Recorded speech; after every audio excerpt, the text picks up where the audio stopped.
In school, science has always been a mandatory course because it is such an important part of our lives and how we function.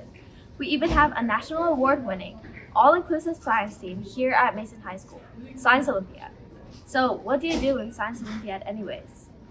Students can choose to compete in any of 23 events, from test taking to hands-on labs to engineering, earth science to chemistry to life science. Students can dive into any field of science they're interested in. Throughout the school year, SciOly members travel all over the U.S. to participate in invitationals, which are competitions hosted by various high schools and universities that lead up to regional, state, and even national competitions.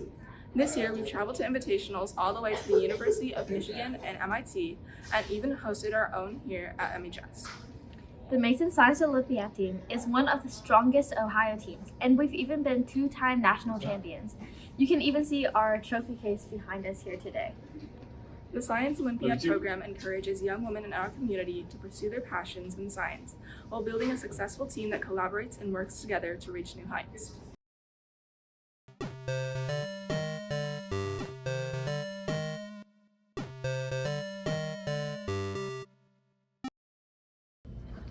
And what was your role in the team? I was the advisor, so mainly I arranged, offered them extra after school time to work and went to all their competitions, arranged all their transportation, arranged all their hotels. So it's kind of like their manager. How long were you an advisor for Science Olympiad? I was an advisor for Science Olympiad for about 20 years. So I've been a captain. I've been in the team for 6 years, and I've been a captain for 4. My role in the team is to guide logistics and lead practices and do all the things that keeps the team running.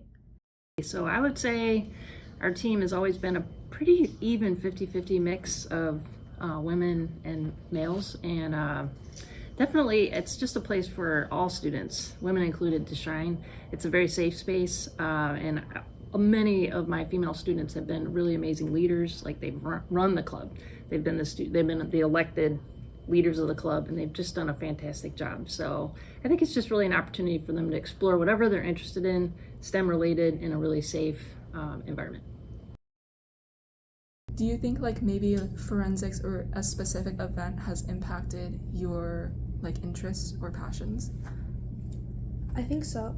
I think doing Crime Busters in 8th grade and forensics, their sister events, it's just been really interesting. It was my first dipping my toe into chem, essentially, and learning about all the ways chem is used in forensics really got me into the rest of chemistry, which I was able to do with chem lab and stuff.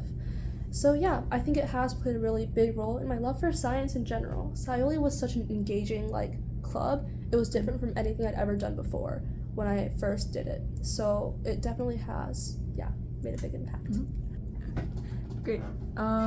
And then we did take a video of you showcasing your wind power at stakes. Yeah. Could you explain a little bit maybe about the event or what you were doing? So the concept of wind power is to make the highest efficiency of wind turbine within the span of a 14 centimeter radius.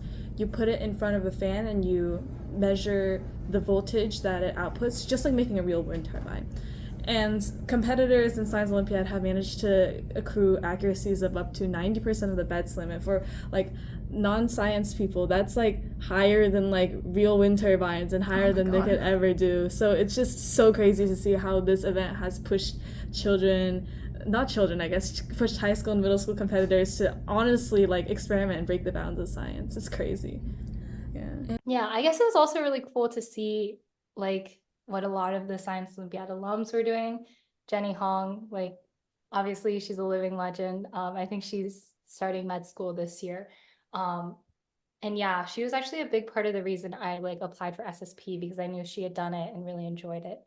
So yeah, I think, not that I knew Jenny closely or anything, but I think just having those types of role models that are a few years older than you and are doing the same things you want to do and are really just killing it is such an important thing. And is there any aspects of team building or particularly having a strong support system or camaraderie within the team that you can remember or recall? I just feel oh my gosh, like the memories we make at invitationals especially, it's just amazing.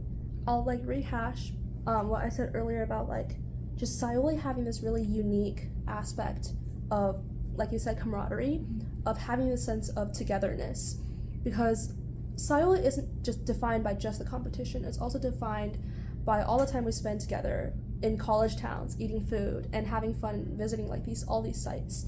That really brings us closer together as a team, and we're able to root for each other in like just this super personal level. I will say one thing, in my chemistry classroom, we watch, a lot of movies, I guess, and they're based on real stories. And I find that I'm always am quick to mention, like we're watching a movie right now that happened in the 70s, and all the scientists are men.